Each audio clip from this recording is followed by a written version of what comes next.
위대하신 주 위대하신 주를 나 기억하겠네.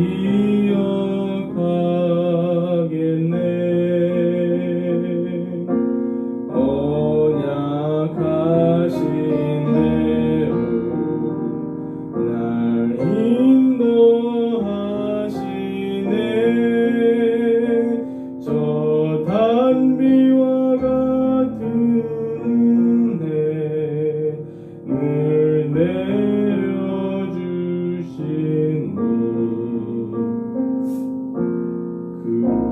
크신 주의 사랑 날 구속하셨네.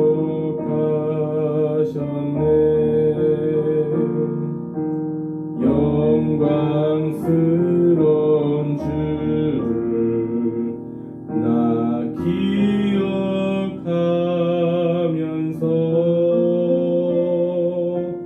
앞을 바라보며 나 달려가리라. 주 우리와 함께하며 늘 동행하시니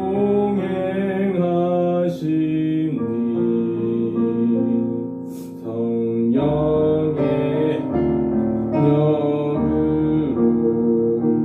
섬기게 하소서.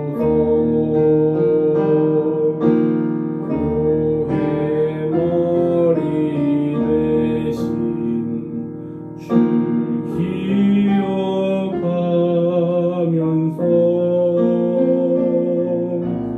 힘과 부귀 모두 나 주께 바치네. 참 충성된 종이 되어 그 길을 가면서 주 다시 올 때까지 교회를 섬기리. 시간 기도할 때 이 아침 말씀을 기대하는 마음으로 이 하루를 활짝 열어주셨으니 이 하루 주님의 그 뜻으로 인하여서 이루어지게 해달라고 우리와 동행해달라고 기도하겠습니다. 하나님, 이 하루 열어주심에 감사합니다. 주님이 우리 삶에 주관하여 주시고 힘 주시고 또 도전 주심을 이 시간 바라보려 합니다. 우리의 삶 속에 계획이 있게 해주시고 주님만 바라보는 열정, 그 불꽃으로 이 하루 시작하게 하여 주시옵소서. 함께하여 주실 줄 믿사옵고 이 모든 말씀 예수 그리스도의 이름으로 기도드리옵나이다. 아멘.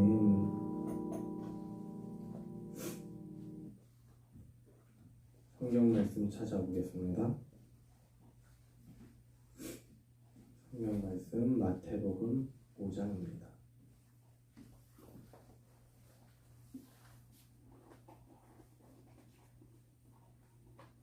오늘 말씀 마태복음 5장입니다.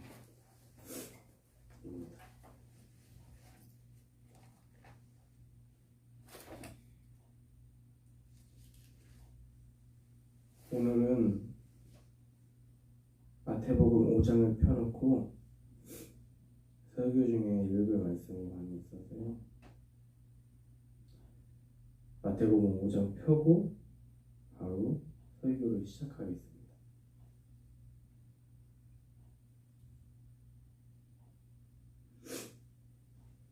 오늘 설교 제목은 신약성경 10번째 시간으로 예수님의 율법에 대한 해석을 들여다보겠습니다.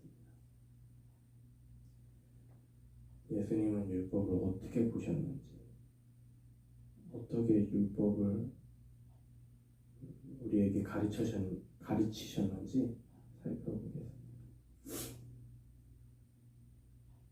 예수님은 율법에 정통하셨습니다. 예수님이 어린 시절 때에 나이로는 8살 유대 정결법에 의해서, 그것도 율법이에요. 8살이 되면은 예루살렘에 가가지고 정결 예식을 이렇게 받는 건데, 그렇게 부모님을 따라서 예루살렘에 갔어요. 그래서 절기를 다 지키고 그러고서 다시 돌아오는데 예수님이 없으신 거예요. 예수님의 부모님이 예수님을 잊어버린 거죠. 그래서 이렇게 다시 왔던 길을 돌아가면서 성전에 딱 갔는데, 성전에서 율법 학자들, 말씀 학자들하고 어린 예수님이 대화하고 토론하고 하는 모습을 보는 거예요. 그 모습을 통해서 예수님이 어려서부터 말씀에 대해서 묵상 생활을 해왔구나 하는 모습을 엿볼 수 있습니다. 그걸 통해서 예수님이 대단하다 하는 것이 아니라, 예수님이 말씀을 묵상하고 했던 모습을 우리도 담자는 의미로 이렇게 보면은 바람직할 것 같습니다. 어떻게 하나님이신 그 예수님하고 우리를 막 비교하고 막 그러겠어요. 그 모습을 담는데 우리가 마음을 집중시키길 소망합니다. 그렇기 때문에 예수님께서는 하나님의 말씀에 대해서 사람들에게 감동적으로 이렇게 전하실 수 있으셨습니다. 말씀을 통하여서 우리들이 알아들을 수 있도록 이렇게 하나님의 역사하심, 하나님의 그 사랑, 우리를 인도하시는 것에 대해서 그 의도를 가지고 사람들에게 소개할 수 있었습니다. 하나님의 말씀의 그 핵심은 율법의 내용들이라고 하면 될 것 같습니다. 그래서 당대 지도자들은 그 율법의 말씀에 대해서 굉장히 보수적이에요. 그러니까 이따 내용 보면 알 거예요. 왜냐면은 그 내용들이 굉장히 단순했거든요. 뭐뭐 하지 말라, 뭐뭐 하지 말라, 뭐뭐 하지 말라 이렇게 나와 있기 때문에 그냥 하지 말라 하니까 이거 하면 안 돼, 하면 안 돼. 나 이거 안 했으니까 나 의로워. 이거 안 했으니까 의로워. 이런 식으로 갔던 거예요. 그 패턴. 근데 예수님은 그 안에서 왜 하지 말아야 하는지, 하지 말라고 했는데 이것은 이런 상황 때는 이런 마음으로 하지 말아야 되고, 불가피한 상황이 있으면 이렇게 해야 된다 하는 것을 이야기해 주십니다. 이 마태복음 5장에서요. 그래서 하나님은 우리 안에 사랑의 관계를 위하여서 지켜야 할 규칙을 주신 것이지만은 율법의 말씀을 통해서 아까 말한 대로 자신의 기득권과 지위를 확보하려, 나 이렇게 했어, 나 이렇게 했어, 나 이렇게 거룩한 사람이야 하는 것에 집중한 나머지 하나님이 우리에게 주시는 은혜와 사랑을 드러내는 일에 소홀했던 것입니다. 그래서 복음서에 나와 있는 율법에 대한 이슈들을 살펴보면서 하나님의 뜻을 설명하기 위한 예수님의 그런 율법 해석을 살펴보려 합니다. 율법은 거추장한 것이 아닙니다. 우리에게 필요한 하나님의 생명의 말씀들인 거죠. 그 뜻을 이 시간 발견하기 소망합니다. 예수님은 우리의 인생에 있어서 하나님께 영광을 돌리기 위해서, 그리고 하나님이 주신 그 사명을 온전히 감당하기 위해서는 사람들과의 관계를 어떻게 하는가가 중요하다고 보는 것이죠. 이 역시 하나님이 보셨다는 것이죠. 왜요? 예수님은 하나님이시기 때문에 그렇습니다. 그래서 우리에게 이렇게 말씀하셨습니다. 오늘의 말씀 마태복음 5장 38절로 42절 말씀을 한번 보겠습니다. 38절부터 합니다. 또 눈은 눈으로 이는 이로 갚으라 하는 것을 너희가 들었으나 나는 너희에게 이르노니 악한 자를 대적하지 말라. 누구든지 내 오른편 뺨을 치거든 왼편도 돌려내며 또 너를 고발하여 속옷을 가지고자 하는 자에게 겉옷까지 가지게 하며 또 누구든지 너를 억지로 오리를 가게 하거든 그 사람과 심리를 동행하고 내게 구하는 자에게 주며 내게 꾸고자 하는 자에게 거절하지 말라 하고, 눈은 눈으로 이는 이로 갚으라 하는 그 율법을 가지고 설명하신 내용입니다. 그래서 사람들은 이 말씀만 지키면 되는 줄 알고 이 말씀 내용대로만 생활을 했습니다. 그러나 이때 하나님의 의도는 파악하지 못한 거죠. 예수님은 말씀을 지키는 것은 하나님이 우리를 사랑하신 것 같이 우리에게 은혜와 사랑을 이웃에게 행할 것을 말씀하시는 그 의도가 있었다는 거죠. 사랑이 필요한 곳에 사랑을, 섬김이 필요한 곳에 섬김을 행하라고 이렇게 말씀하십니다. 이게 유대교 관료 그 관례상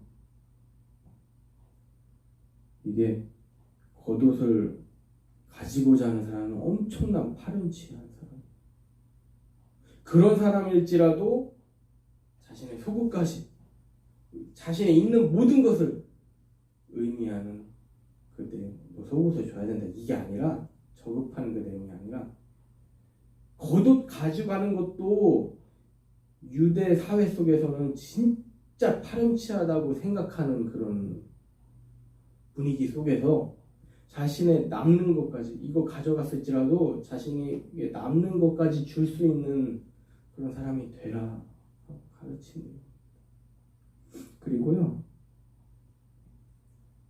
오른뺨을 치면 안 됐었어요. 그 유대교 관례상. 네, 이 오른뺨을 치는 것조차도 굉장히 나쁘다 하고 비판받을 일인데, 그런 사람들한테도 왼편도 돌려대라 하는 그런 말씀하십니다. 그리고 억지로 오리로 가게 한 것도 굉장한 신뢰인데 그 사람과 심리까지도 동행할 줄 아는 사람이 되라 말씀하십니다. 또 이스라엘 성지순례를 하는데요, 그 가이드 목사님이 이렇게 설명해 주셨는데, 이스라엘 사람들은 되게 자랑스럽게 국어를 한대요. 막 우리가 이 복음서에서 보면은 국어라는 사람들 많이 있잖아요. 안진뱅이도 있고, 성전 미문이 이렇게 아름다운 문, 성전에 여러 가지 문이 있어요. 8개의 문이 있는데 그 중에 제일 아름다운 문, 예루살렘에 절기를 지내러 가잖아요. 그러면은 가장 아름다운 문으로 사람들이 많이 지나다녀요. 근데 그 앞에서 이렇게 구걸한 사람 보면 되게, 저희 생각에는 되게 뭔가 막 조아리면서 할 것 같잖아요. 근데 모르겠어요. 그때는 그랬을지 모르겠지만은 그 성지순례 할 때는 되게 막 이러고 하더라고요. 이 깡통 같은 거 이렇게 이러고 있어요. 여기 이제 유대인 그거 이렇게 쓰고서 이러고 있는 거예요. 그래서 그거에 대해서 설명을 해주는데, 내가 당신들 복받게 하려고, 또 카페 거리 뭐 그 시내 그런 거리에서도 막 그 얘기 나누고 있잖아요. 막 커피 한잔 하면서 목사님들하고, 그러면은 이러고 이렇게 돌아다녀. 그 가게까지 와서. 근데 거기에서 터치 안 하고, 그 사람은 어떤 의식이 있냐면, 내가 당신들 구제할 수 있도록, 그러니까 여러 가지 선을 행하기 위해서 그게 있나 봐요. 구제하라, 기도하고, 말씀 묵상하고, 뭐 여러 가지 그게 있는데, 내가 이거 하나 너네들 하게끔 해주는 거니까 막 이러는 거예요. 그래서 그 당시 어떤 거냐면은 42절 말씀이, 너에게 구하는 사람에게 이렇게 후보자 하는 사람한테 거절하지 말라 하는 말씀이 있기 때문에, 그들 마음속에는 이렇게 구걸하는 사람이 있으면 도와줘야 된다, 이런 마음들이 있었나. 근데 이것도 고착화되면은 이런 모습입니다.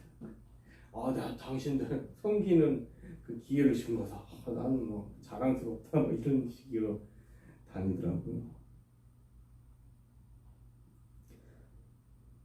사실 앞에서 사랑이 필요한 곳에 사랑, 섬김이 필요한 곳에 섬김을 하라는 그 주님의 말씀이 있었는데,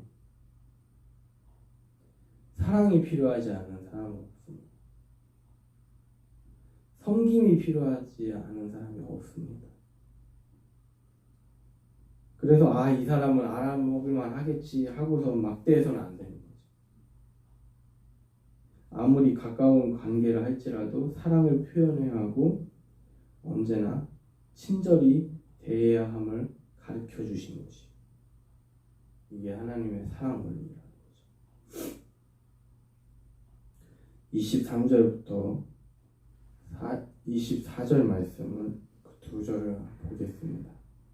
23절부터 24절 말씀을 보면요, 그러므로 예물을 제단에 드리러 나가 거기서 내 형제에게 원망 들을 만한 일이 있거든, 원망 들을 만한 일이 있는 것이 생각나거든, 예물을 제단 앞에 두고 먼저 가서 형제와 화목하고 그 후에 와서 예물을 드리라. 우리는 종종 실수합니다.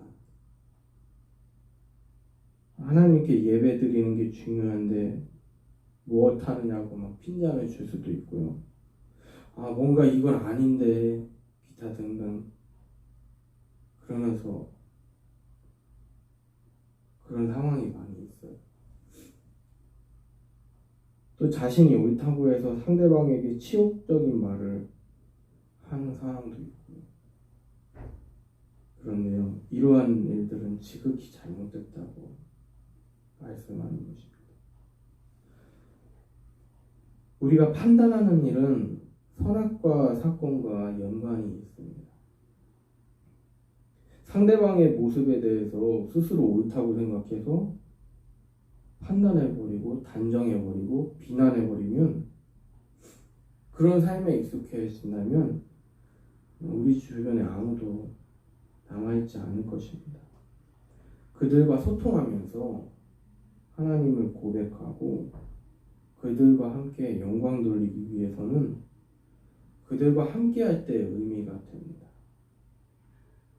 하나님은 우리가 망하는 것을 막고 계시는 거죠. 이 율법의 말씀을 통해서, 주님의 말씀을 통해서요. 자식 교육을 할 때도 마찬가지입니다. 그래서 요즘 자녀들 교육하는 법에 대해서 많이 나와 있는데, 잘못을 했으면 왜 잘못됐는지 어린아이서부터 그렇게 가르쳐야 된다고 하더라고요. 그래서 그들과 소통하면서 이게 심지어 동물들한테도 적용이 됩니다. 딱 주인이 룰을 정해줄수록 강아지들은 편하다고 해요. 딱 앉아야지 먹을 걸 주고 또 명령을 딱 했을 때 먹는다는 것을 인지시키면 아이들은 굉장히 좋아한다고 해요. 강아지들은. 그래서 막 잔소리하고 막 이러면은 심지어 이런 청년들도 있더라고요. 너무 부모님 잔소리가 세가지고 고등학교 졸업하고 대학 가서는 진짜 아니면 직장 생활할 때는 진짜 원룸이라도 얻어서 자취를 한다고 하더라고요. 너무 집에서의 생활이 너무 힘드니까 막 다 컸는데도 막 군대 갔다 왔는데도 아니면 뭐 대학 졸업했는데도 직장 다니는데도 막 간섭하고 하시니까 그래서 뭐 여러 가지 핑계를 두고서 집 놔두고 이렇게 따로 자취를 한다고 하는 그게 꽤 많더라고요. 억눌린 청년들이 많이 있었더라고요. 고3 이렇게 상담을 해보고 이렇게 해보니까 그랬던 시절이 있었는데 그러면 또 그렇게 나온 가정을 또 봤거든요. 성도님들의 가정이 싹 보이니까 교회 사역을 하다 보면 그러면은 자녀가 나온 집의 그 분위기를 보면은 자녀 보고 싶고 함께하고 싶고 이런 또 안타까운 마음이 있으시더라고요. 자녀는 막 지쳐가지고 떠난 상태인데 그 권사님 그 집사님 가정을 보면 자녀를 막 기다리고 그런 마음이 이렇게 얘기를 통해서 보이더라고요. 그래서 우리는 먼저 사람 간의 화목을 도모하고 그 사랑 안에서 주님이 주신 그 사랑 안에서 우리가 함께 그들과 소통하고 또 함께 예배드리면서 하나님을 고백하고 영광 돌려야 한다는 것이죠. 그래서 하나님은 우리가 예배를 얼마나 많이 드리고 얼마나 화려하게 드리는 것에 대해서 관심이 없으세요. 우리 안에서 감사가 넘치고 기쁨이 충만해서 막 드리는 거 상관없는데 얼만큼 막 화려해 보이고 이런 거에 중요한 거예요. 하나님은 우리의 마음을 보시기 때문에 하나님은 영과 진리시기 때문에 뭐 겉모습의 화려한 건 전혀 상관없다는 거죠. 우리가 최대한 잘 드리고 싶다, 하나님께 막 드리고 싶다 하는 그 마음에 충만한 모습, 그게 있다면 굉장히 이뻐하시겠죠. 그 차이인 것입니다. 그래서 하나님이 자신의 아들 예수 그리스도를 우리에게 보내셔서 우리 대신 죽게 하시고 영원한 생명을 주시기 위해서 다시 살리신 그 일들을 생각해 볼 때 충분히 주님은 우리의 믿음을 보신다 이렇게 믿을 수 있기 때문에 그렇습니다. 하나님이 우리와 함께 하십니다. 그렇기 때문에 우리는 복된 것입니다.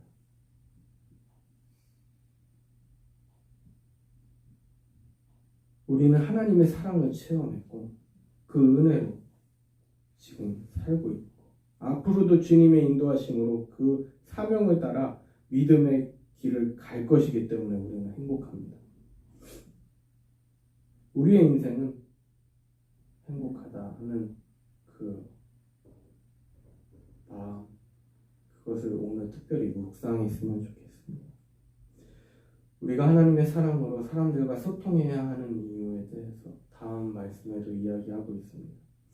21절부터 22절 말씀입니다. 옛 사람에게 말한 바 살인하지 말라, 누구든지 살인하면 심판을 받게 하리라 하였다는 것을 너희가 들었으나 나는 너희에게 이르노니 형제들에게 노하는 자마다 심판을 받게 되고 형제를 대하여 나가라 하는 자는 공회에 잡혀가게 되고 미련한 놈이라 하는 자는 지옥불에 들어가게 되리라. 율법의 내용은요, 살인하지 말라 하는 내용이 있었습니다. 그러나 우리가 가까운 사람들, 우리의 동료들, 오래 생활하다 보면 편해져요. 가족들. 근데 그 사람이 편해서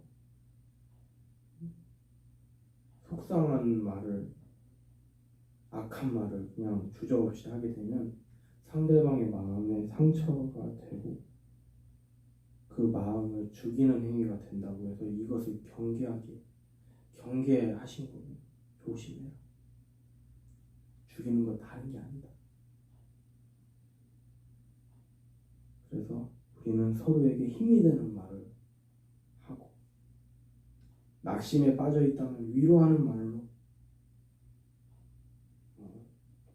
그 사람이 회복되기를 바라면서, 우리는 모두가 우리 모두를 구원하시는 그 하나님, 우리 속에 하나님의 형상으로 지음 받았다는 것을 인정함으로 인하여서 서로 높여주고, 그럴 때 더 좋은 일이 일어나고 더 힘을 얻게 되고 더 잘하고 싶고 더 헌신하고 싶고 더 열심히 살고 싶은 그런 마음으로 우리는 똘똘 뭉칠 것입니다. 이런 생활은요, 다른 사람이 아닌 이 말씀을 보고 순종하는 사람들에게 도리어 복된 그 내용들입니다. 우리가 이러한 생활을 하면요, 다른 사람이 아닌 우리가 먼저 복을 받을 것이고 그 영향력이 다른 사람들에게 선한 영향력을 끼칠 수 있게 되는 것이죠. 그런 원리입니다. 아이고 누구 좋으라 내가 일어나, 이게 아니라요. 먼저 우리가 복을 받고 이 복이 우리로 하여금 아브라함에게 하셨던 그 언약의 말씀대로 우리로 말미암아 내가 복의 근원이 되어서, 이 지역의 복의 근원이 되어서 나로 하여금 여러 사람들이 하나님의 복을 누리게 된다고 축복하신 내용이 우리로 하여금 이루어지는 것이죠. 그러나 서로 상처 주면 서로의 관계가 깨지고 서로 원수가 되어서 상처 주고 죽이고 하나님을 인정하지 않는 불신앙으로까지 되고 마는 것입니다. 악한 말의 힘은 이렇게 무섭습니다. 우리가 반드시 경계해야 하는 권세들입니다. 이런 위협과 유혹 속에서도 흔들리지 않아서 세상이 감당하지 못할 하나님의 자녀가 되기 위해서는요, 내가 얼마나 하나님을 사모하는지, 하나님의 은혜에 얼마나 집중하고 있는지,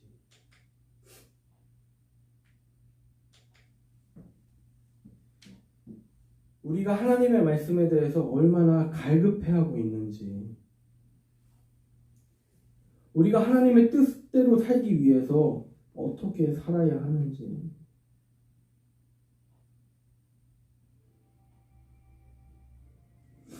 이것에 집중할 때 우리의 삶 가운데 영적인 힘이 생기고 하나님이 우리를 향하여서 기뻐하시고 더욱 크신 능력으로 이 세상을 살아갈 힘을 주시는 것입니다.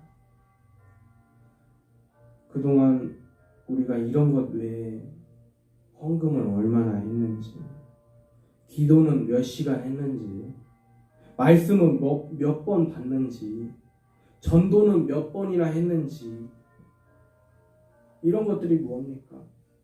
사람들에게 보이기 위해서, 자랑하기 위해서, 내세우기 위하여서 신앙생활하고 있는 모습, 그 모습을 주님이 보시고 우리를 모른다 할 것입니다. 왜냐면요, 하나님은 영이시니 물질과 상관없으신 분이에요. 헌금을 많이 한다고 해서 하나님이 뭐 덕을 보고, 그거 필요 없으신 분인 거죠. 전능하신 하나님인데, 우리의 그 마음 속사정까지 다 아시는 분인데 돈, 명예 이런 것은 관심이 없으십니다. 우리가 얼마나 하나님 의지하느냐, 하나님의 그 사랑을 실천하려고 애를 쓰느냐, 그 하나님이 주시는 은혜를 얼마나 누리고 있느냐, 감사를 얼마나 하느냐, 이게 중요한 것이죠. 우리의 마음을 보시기 때문에 그렇습니다. 그것으로부터 나오는 헌신을 좋아하시며 그것으로 나오는 섬김을 기뻐하십니다. 우리가 영혼을 얼마나 사랑했는지, 얼마나 낙심한 사람을 위로해줬는지, 하나님이 우리를 얼마나 사랑하시는지 전하는 그 모습, 상처 입은 사람들을 하나님의 사랑으로 얼마나 진실되게 섬겼는지, 헐벗은 사람은 얼마나 그들의 친구가 되셨는지, 우리 주님이 다 하신 일들이잖아요. 세상 어디에 이런 가르침이 있습니까? 너 공부 잘해야 된다, 너 그렇게 도태되면 안 된다, 책찍질하는 게 세상의 그런 가르침인데, 우리의 영혼을 살리기 위하여서 우리의 인생에 하나님의 그 사랑의 방법과 그 관계를 열어주신 것입니다. 세상 사람들이 우리의 모습을 보고 이것이 하늘에서 주시는 그 사랑이 아니냐고 묻게 되는 것이죠. 그만큼 하나님이 주신 사랑은 위대합니다. 사랑은 사랑을 낳는다는 말이 있습니다.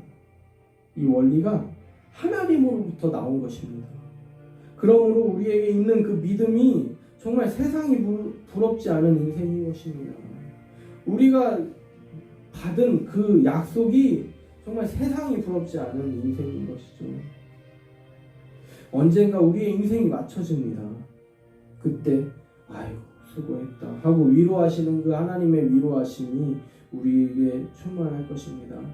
우리에게 지금 고민이 있습니까? 우리에게 지금 낙심의 내용이 있습니까? 우리를 넘어지게 하는 그것들이 있습니까? 하나님의 위로하심 지금도 통치하고 계십니다. 지금도 우리에게 역사하고 계십니다. 그래서 이 시간 우리가 부르짖고자 합니다. 하나님의 뜻이 밝히 보이게 하여 주시옵소서.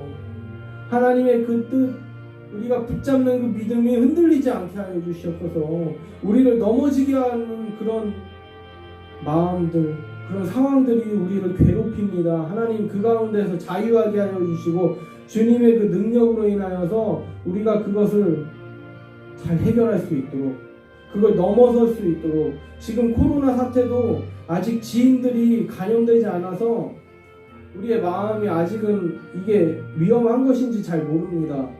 하나님, 이 사태를 주님을 의지함으로 이기게 하여 주시고 더욱더 주님 바라보게 하여 주시고 더 하늘의 지혜가 임하여 주셔서 더 위생관리에도 철저하게 함으로써 이 환난을 잘 넘어갈 수 있도록 주님 붙들어 주시옵소서. 이 시간 주님의 사랑이 충만하기를 기도합니다. 갈급한 마음으로 주님께 나아갑니다. 주여 3번 부르시고 기도하겠습니다. 주여, 주여, 주여.